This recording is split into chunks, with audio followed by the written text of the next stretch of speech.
오늘도 귀한 찬양 진심으로 감사드립니다. 한 주간 평안하셨습니까? 예. 어, 지난 한 주간 우리나라에 아주 큰 격동의 시간이 아니었는가 싶습니다. 우리 마을에는 특별히 안개가 굉장히 자주 낍니다. 우리나라의 상황과 참 많이 비슷하다라고 하는 생각도 듭니다. 강을 끼고 있는 지리적인 여건 때문에 더욱 그런 것 같습니다. 습기를 많이 머금은 공기가 차가운 공기를 만나게 되면 그게 안개가 되어지는데, 우리는 바로 옆에 강이 있고 또 일교차가 심한 지역이다 보니까 짙은 안개가 자주 끼게 되는 것 같습니다. 짙은 안개가 끼게 되면 앞뒤 좌우를 분간하는 것이 참 어렵습니다. 새벽에 새벽 기도를 하기 위해서 문을 열고 나왔는데 안개가 자욱하게 끼어 있으면 걱정과 염려가 먼저 앞섭니다. 왜냐하면 새벽에 운행을 하시느라 그 마을 저기 먼 곳까지 가시는 그런 그 발걸음이 참 위험한, 큰 대로를 달리는 것도 아니고 논과 밭 사이를 지나서 그렇게 가는 그런 경우들이 있기 때문에 그렇습니다. 우리가 흔히 오리무중이라고 하는 이야기를 합니다.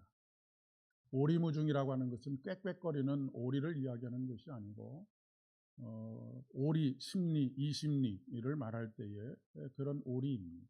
심리가 4km니까 오리무중이라고 하는 것은 반경 2km 안에 안개가 아주 쫙하게 짙게 내려앉아서 앞뒤 좌우를 분간할 수 없는 그런 상황을 오리무중이라고 그렇게 이야기를 합니다. 요즘 뉴스나 신문에서는 이것을 신조어로 만들어서 표현을 하곤 합니다. 시계가 제로다. 시계라고 하는 말은 한자말이고 제로라고 하는 말은 0을 의미하는 영어입니다. 이런 신조어를 만들어서 우리 사회가 지금 직면하고 있는 상황에 대한 이야기를 말하곤 하지요. 현재 우리 대한민국의 형편과 처지가 그렇지 않은가 싶습니다. 대내외적으로 국내의 상황뿐만 아니라 국외의 상황들도 여러 가지로 우리로 하여금 좌우를 분간할 수 없는, 앞날을 예측할 수 없는 그런 상황 속에 놓이게 만들었습니다. 미국에서 촉발된 관세 전쟁으로부터 시작된 여러 가지 불확실해진 상황들, 이런 것들로 인해서 세계 곳곳에 있는 나라들이 앞날을 예측할 수 없는 그런 불안함 속에 있습니다. 그러다 보니까 여러 가지로 심리적으로도 위축이 되고 경제적으로도 위축이 되고, 그렇지 않아도 참 힘들고 어려운 상황 속에서 여러 가지 탄식의 소리들을 듣게 됩니다. 게다가 우리나라의 대내적인 상황은 탄핵의 상황이 진행이 되면서 정치적인 측면에서도 시계 제로의 상황, 오리무중의 상황에 빠지고 말았습니다. 물론 탄핵이 인용이 되면서 또 한 걸음을 내딛고는 있지만, 앞으로 어떻게 우리나라의 정치적인 상황이 전개될 전개될지에 대해서는 사실 한 치 앞을 내다볼 수 없는 그런 상황입니다. 한마디로 대내적으로 막막해진 그런 상황이지요. 이러한 때에 더 많이 힘들고 어려운 것이 우리 소시민의 삶이 아닌가 싶습니다. 우리가 아무리 믿음으로 서 있다고 해도, 하나님의 구원의 기쁨과 감격으로 살아간다 할지라도 현실의 상황이 녹록지 않은 것은 주지의 상황이라고 이야기할 수가 있겠습니다. 오늘 시편 126편의 말씀에 보니까 이스라엘 민족의 상황이 그런 상황 속에 있습니다. 바벨론의 느부갓네살 왕에 의해서 처절하게 멸망을 당했던 유대인들이 70년의 예루살렘에서의 포로의 삶을 고레스 왕이 해방을 선포함으로 말미암아서 다시 돌아올 수 있는 그런 상황이 되었습니다. 사람들은 기뻐하게 되었고 환호하게 되었고 얼굴에는 웃음이 가득했고 입술에는 찬양이 있었습니다. 하나님께서 그들을 위해서 큰 일을 행하셨다라고 하는 것을 스스로도 느꼈을 뿐만 아니라 주변에 있는 많은 사람들이 그렇게 이야기를 했습니다. 그러나 포로에서 돌아온 현실은 전혀 녹록지가 않았습니다. 50년, 70년이 지난 이후에 돌아온 예루살렘의 현실은 성벽이 무너져 있었고, 그리고 그들이 농사를 짓던 포도원은 완전히 잡초가 무성하고 포도가 제대로 열매를 맺지 못하는 그런 상황 속에 있었습니다. 그들이 살던 집조차도 다 퇴락하고, 여러분 아무리 쓰러질 것 같은 집도 사람이 살면 살만한데 그것을 비워두면 집이 이곳저곳이 무너져 내리지 않습니까? 사람이 살던 집이 짐승이 거하는, 그런 들짐승이 거하는 처소가 되고 말았던 그런 상황입니다. 하나님께서 자신들의 노예 생활을 이제 끝내셔서 해방시키셨다라고 하는 구원의 감격, 이 감격 가운데 돌아왔지만 그들의 삶의 현실은 막막하기가 그지없었습니다. 아마 335 모여서 앞으로 뭘 해먹고 살지, 어떻게 살지, 이런 걱정과 염려를 나누는 이야기들이 그들에게 가득하지 않았을까 싶습니다. 미래가 보이지 않았기 때문입니다. 이런 상황 속에 있는 그들에게 하나님께서 광야에서 그래오셨던 것처럼 만나를 주시고 메추라기를 주셨으면 참 좋았을 터인데, 하나님께서는 그들에게 만나도 주지 않으시고 메추라기도 주지 않으셨습니다. 단지 그들에게 주신 것은 무엇이냐면 약속의 씨앗을 주셨습니다. 약속의 씨앗을 주시고 믿음으로 그것을 심도록 하셨습니다. 우리가 당장에 필요한 것은 먹을 것인데 하나님께서는 약속의 씨앗을 주셨을 뿐이라고 하는 말씀입니다. 이러할 때에 두 가지 삶의 태도가 나타나게 되겠지요. 현실을 모면하는 것에 전전긍긍하게 되면 우리에게 주어진 씨앗을 먹는 것으로 배고픔을 해결할 수 있습니다. 그러나 그것을 먹는다고 해서 몇 날 생존하지 못하는 것이죠. 농부는 씨앗을 베고 죽는다라고 하는 말이 있지 않습니까? 굶어 죽는 한이 있어도 씨앗을 먹지 않습니다. 씨앗을 심는 것이죠. 오히려 배고픔을 견디면서 씨앗을 심는 것입니다. 지금 우리나라의 국내적인 상황은 누가 잘했느냐, 누가 못했느냐를 이야기하는 것보다 더 중요한 것이 근본적인 변화를 위하여서 우리가 기도하는 것입니다. 당장의 현실의 문제를 해결하기 위해서 갑론을박하는 것이 아니고 우리나라가 지금 지니고 있는 근본적인 문제가 무엇인지를 이야기할 수 있어야 한다라고 하는 그런 이야기입니다.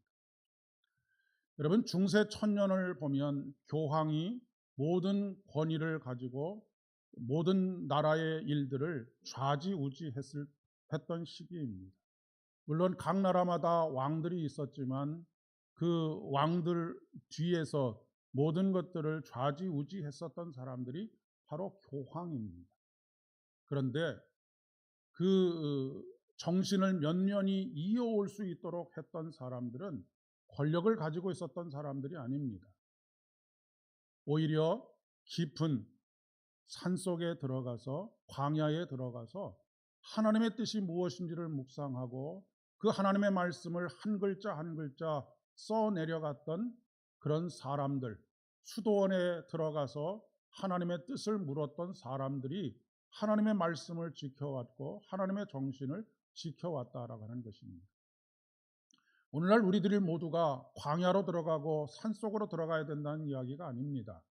오늘 우리의 삶의 자리에서 가장 근본적인 것을 물어야 한다는 것이지요. 가장 근본적인 것들을 서로 이야기해야 한다라고 하는 것입니다.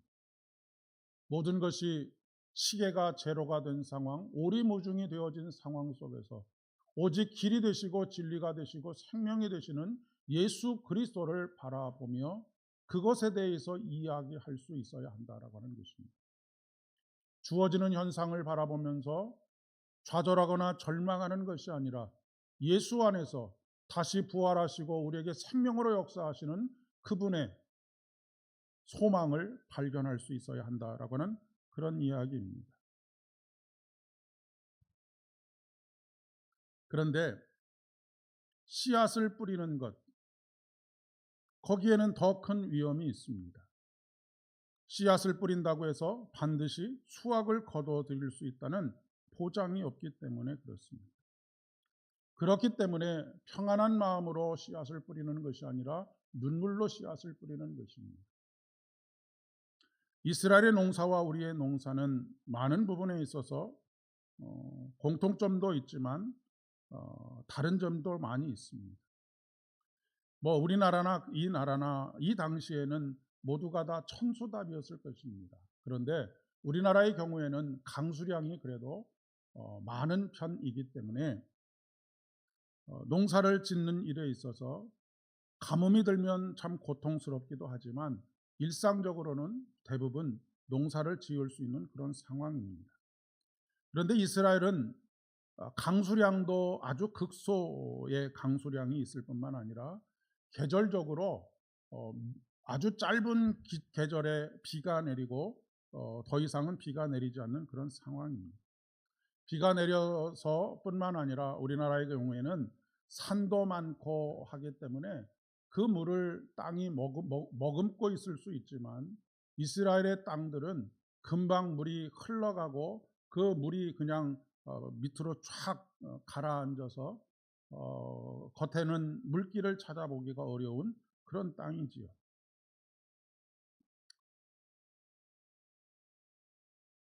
시편에 기록된 남방 시내의 들이 바로 그러한 곳이라고 이야기할 수가 있겠습니다. 여러 번에 걸쳐서 말씀드렸지만 거기서 농사를 짓는 사람들이 있었습니다. 참 기가 막힌 일이 아니겠습니까? 아프리카의 다큐멘터리 같은 것을 보면 거기도 비가 내리지 않는 사막 지역들이 거의 대부분인데 그곳에서 비를 기대하면서 씨를 뿌리고 밭을 갈고 농사를 짓는 사람들이 있습니다. 그런 장면들을 보면 참 눈물겨운 상황입니다. 그럼에도 불구하고 그들은 실망하지 않고 눈물로 씨를 뿌리고 있는 모습을 보게 됩니다. 유대 땅에서 그런 땅에서 농사를 짓는 사람들을 빗물농부라고 그렇게 이야기를 합니다. 비가 쏟아질 때 웅덩이에 갇혀 있는 그런 물들을 가지고 그 기회의 짧은 시간 동안에 씨를 뿌리는 사람들입니다. 얼마나 눈물겨운 일이겠습니까? 그런데 울면서라도 씨를 뿌려야 그들이 기쁨으로 단을 거두고 돌아올 수 있게 되는 것이죠.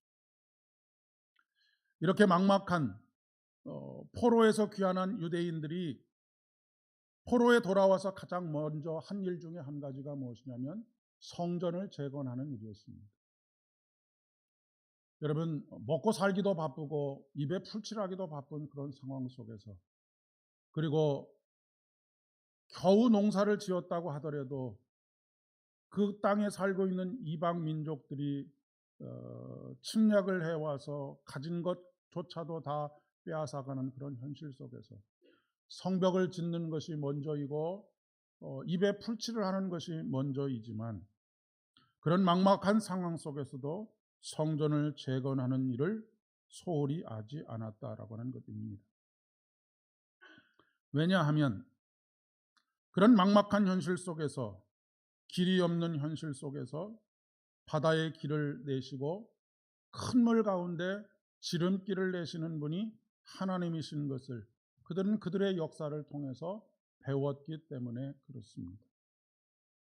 또한 하나님께서는 말과 병거와 군대의 용사를 이끌어내어 그들을 일시에 엎드러지게 하고 일어나지 못하게 하시는 분인 것을 깨닫고 성벽을 세우는 것보다 먼저 하나님의 성전을 재건하는 일에 나섰던 것이죠. 이것이 바로 눈물로 씨를 뿌리는 일이라고 이야기할 수 있겠습니다. 성전을 재건하는 것, 그것은 성전을 건축하기 위해서, 화려하고 웅장한 성전을 건축하기 위해서 성전 건축 헌금을 더 많이 하라는 이야기가 아닙니다. 집안에 할 일들을 다 제쳐놓고 또 직장에 할 일들을 제쳐놓고 오직 교회에만 힘쓰라고 하는 이야기가 아닙니다. 우리 스스로가 하나님이 거하시는 성전이 되어가야 한다라고 하는 것을 말하는 것이고, 또 다른 의미에서는 우리 공동체가 서로 연결이 되어서 예수 그리스도께서 머리가 되시는 성전이 되어가야 한다라고 하는 것을 말하는 것입니다. 그렇게 될 때 아무것도 보이지 않는 오리무중의 상황 속에서 하나님께서 우리에게 길을 열어주실 것입니다. 그리고 우리에게 지름길을 열어주실 것입니다. 뿐만 아니라 우리가 직면하고 있는 여러 가지 어려움들 인해서 우리의 마음이 상하고 낙심하고 좌절하고 절망하도록 내버려 두지 않으시고, 하나님께서 그 모든 것들을 잠잠케 하시는, 다시 일어나지 못하도록 하시는 귀한 은혜를 베풀어 주실 것이다 라고 하는 말씀입니다. 하나님은 우리에게 새로운 일을 행하시는 분이십니다. 하나님께서 우리를 위해서 새 일을 행하신다라고 하는 말씀의 의미가 무엇이겠습니까? 하나님께서는 우리가 이전의 세상 속에서 경험하지 못했던 새로운 프로젝트를 우리를 위해서 끊임없이 개발하고 그 일을 행하신다라고 하는 말씀이 아닙니다. 새 일을 행하신다라고 하는 것은 바로 이전에 없었던 일. 이전에 없었던 일은 무엇입니까? 예수 그리스도께서 십자가의 보혈을 통해서 온 인류를 구원하시고 다시 감격하게 하시고 그 안에서 썩어질 것이 아니라 다시 영원한 생명으로 충만한 그런 삶을 일으키시는 것. 그것은 바로 우리의 내면 속에서 우리를 바꾸시는 새로운 피조물이 되게 하시는 일이라고 그렇게 믿습니다. 우리를 새로운 피조물이 되게 하셔서 우리의 생각이 새로워지게 하시고 우리의 마음이 새로워지게 하시는 귀한 은혜를 베풀어 주시는 일입니다. 우리가 새로운 피조물이 될 때에 우리의 눈이 열려지고 우리의 귀가 열려지고 우리의 마음이 열려지게 될 것입니다. 이전에 우리의 눈으로는 절망밖에 보이지 않았고 우리의 귀에는 다툼과 절망의 소리들만이 들려왔을 뿐인데, 이제 새롭게 하시는 하나님의 영으로 말미암아 우리는 어둠 속에서 빛을 보게 되고 우리는 절망 속에서 소망을 발견하게 되는 그런 사람이 된다라고 하는 것입니다. 여러분, 우리가 세상을 바라보면서 늘 탄식처럼 하는 이야기가 무엇입니까? 망할 놈의 세상입니다. 그러나 여러분, 하나님의 영광이 임한 이 세상은 망할 놈의 세상이 아닙니다. 소망이 있는 세상이고 하나님의 영광이 임하는 세상입니다. 하나님은 세상에 가득한 하나님의 영광을 찬양하도록 우리를 부르셨습니다.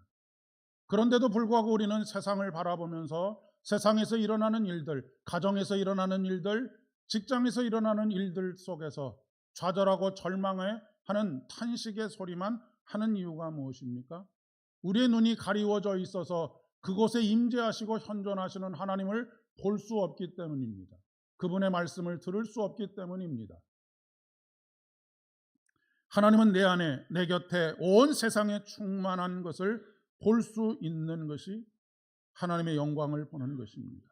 그것을 노래하는 것이 하나님의 영광을, 하나님께 영광을 돌리는 것이죠.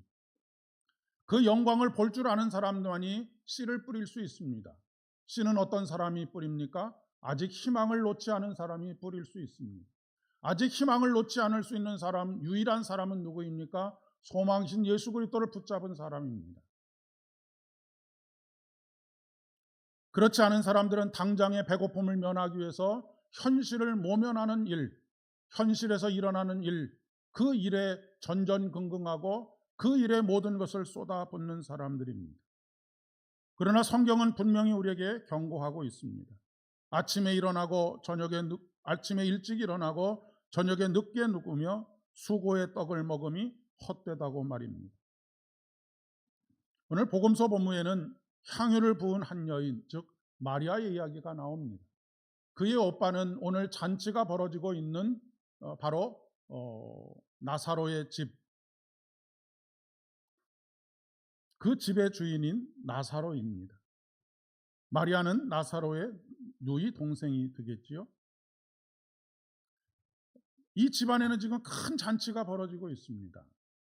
왜냐하면 이전에 바로 요한복음 11장에 죽은 나사로를 사흘이라고 하는 시간이 지났음에도 불구하고 예수님께서 살려주시는 큰 은혜를 입었기 때문에 그렇습니다. 얼마나 예수님을 환대했겠습니까? 반갑게 맞이했을 것입니다. 큰 잔치를 벌였습니다. 마르다는 예수님을 위해서, 그곳에 온 사람들을 위해서 잔치 음식을 준비하느라 분주하게 움직이고 있습니다. 나사로는 예수님의 곁에서 여러 가지 이야기들을 나누고 있습니다. 마리아가 보이지 않습니다. 보이지 않던 마리아가 어느 순간 예수님 앞에 나타났습니다. 그리고 예수님의 발에 그동안 몇 년 동안이나 모아왔는지 모를 오랜 시간 동안 모아왔을 나드 한 근, 나드 한 근에 300데나리온의 가치를 가지고 있는 그 향유를 예수님의 발에 붓습니다. 그리고 자기의 머리털로 그의 발을 닦습니다. 그때 예수님의 제자 중에 한 사람인 가룟 유다가 힐난하듯 책망하지 않습니까? 이 향유를 어찌 300데나리온에 팔아서 어려운 이웃들, 그 가난한 자들에게 주지 아니하였느냐라고 하는 것입니다. 어찌 보면 가룟 유다의 이 말이 현실적인 이야기입니다. 한 가정이 1년 동안 먹고 살 수 있는 금액이 300데나리온이기 때문에 그렇습니다. 이것은 마치 당장에 만나와 메추라기를 왜 주지 않고 씨앗을 주느냐라고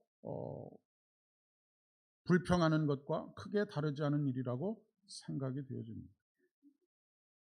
300데나리온이면 당장의 현실적인 문제를 해결하고도 남을 수 있는 금액이라고 생각할 수 있기 때문에 그렇습니다.